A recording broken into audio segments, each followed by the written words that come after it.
Oh, hey. So I'm sitting here in my tomato trellis, and we went away on vacation to go see my brother get married for the last week. Pruned everything really good before we left, but I'm going to show you just how crazy unruly tomatoes can get and why you need to be aggressive when pruning your tomatoes. And don't be shy about cutting some shit off. They love a good haircut. Let me show you what's up.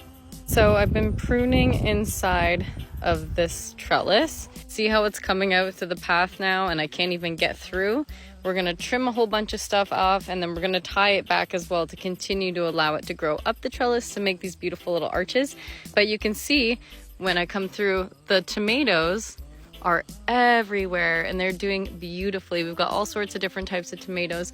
But if I come over here, crawl them through, you'll see how I have pruned the other ones to pretty much have nothing on the bottom. And you can see the abundance of tomatoes that we have growing on each of the bottom of these plants. But when it comes to the top, there's not a whole lot of actual tomato plant. So we're gonna prune all these back and get rid of all of our suckers and trim all these extra fan leaves that are blocking the way so that we can get through.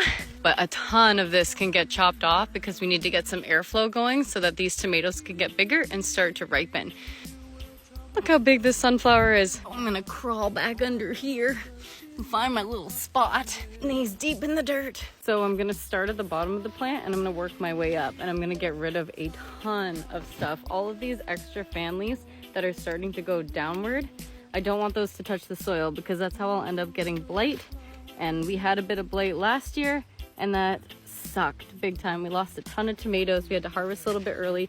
So I don't want anything leaning towards the ground. So essentially I'm gonna be taking this branch, pruning it, and then I'm going to be pulling it up and pinning it up with some twine to allow just the fruit here to hang from the bottom of the plant.